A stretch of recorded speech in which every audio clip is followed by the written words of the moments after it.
Afternoon, everyone.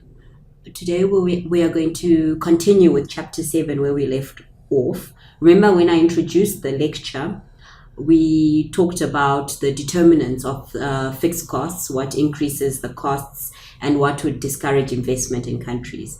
Today we're going to discuss the determinants of profits. And there are three categories of determinants. Firstly, the size of the market is important because it increases the potential returns on investment. It would not make sense for Microsoft or BMW to spend millions of dollars or euros producing products to sell in the US market only. No matter how big the US market is, in comparison to the rest of the world, it is very small, and Microsoft may not be able to recover their costs by selling in their market only. So a bigger market is necessary to increase profits. But not only that, we again see the importance of openness, as indicated at the end of chapter 7.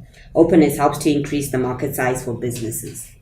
The second category is countries with social infrastructure that favor productive activities, such as developing ideas into goods and services, tend to attract more investments from both local and foreign businesses, whereas countries with diversionary activities, which tend to increase the fixed costs we discussed in our previous lecture, these include bribes or excessive taxation, will tend not to attract as much investment.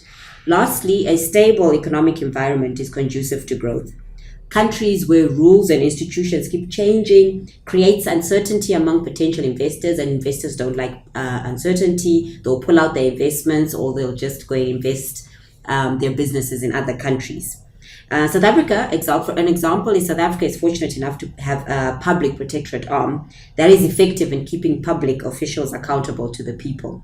Other African countries are not as fortunate, and you can see the difference this makes. South Africa attracts more investment than its neighboring countries, for example. So to sum it up, countries with poor social infrastructure have less growth and development. We will now look at the empirical evidence to understand the role of social infrastructure on various economic activities.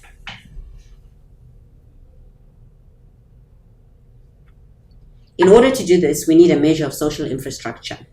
A widely used measure is taken from Kaufman, Cray, and Mastruzzi. And remember, please, that during the exam, you must mention what this measure captures for the exam. So accountability, stability, government effectiveness, regulatory quality, rule of law, and control of corruption. These are all captured in this social infrastructure. The higher the index, the better is the social infrastructure in particular societies. If we look at our first correlation graph, this plots the social infrastructure index against the investment share of GDP between 1988 to 2008 for a group of countries. And as you can see, there's a general upward trend. So countries with better social infrastructure, you can see Singapore and Hong Kong there, they have higher investment share. And these countries tend to have high ease of doing business, so they naturally attract investments. If you come to the bottom, you see that the countries with low social infrastructure, these are your Central Africa, Ivory Coast, Nigeria, they have low investment. The next graph plots social infrastructure index against the average years of schooling. So we find an upward trend in the empirical evidence, indicating that countries with higher social infrastructure encourage skill accumulation, and they will tend to have higher education. And you can see that we have some of our Western European countries, Ireland, Sweden, Norway, as well as US, New Zealand, and Australia. At the bottom, again, we have our developing economies, Burundi, Ivory Coast, Central Africa. These are your poor countries. Their social infrastructures do not encourage skill accumulation, and they have lower education. This ties in as well with fact number 7 from chapter 1, where we stated that skilled labor tends to migrate from poor to rich countries. Why? Because rich countries have the social infrastructure to support educated people, and they can reap the true benefits of investing in education.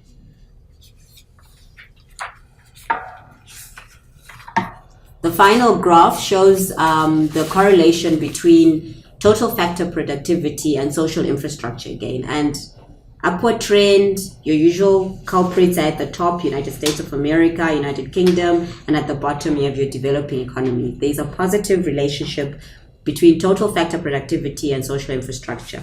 And remember that the TFP is the solo residual, which captures productivity through technological change.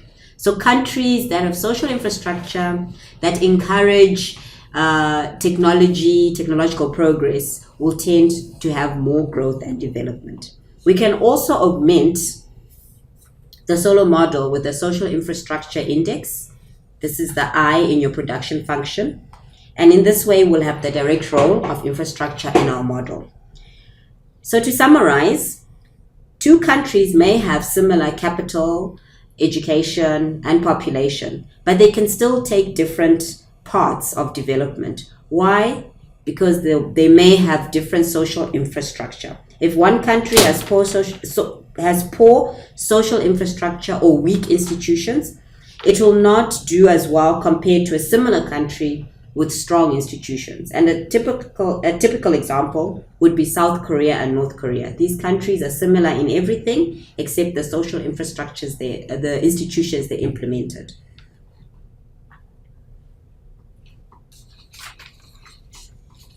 The next 3 slides, I think you can self-read because this is just this is just giving examples of social infrastructure in different societies. So I think this is self-explanatory and you can understand and self-read this for yourself. Thank you.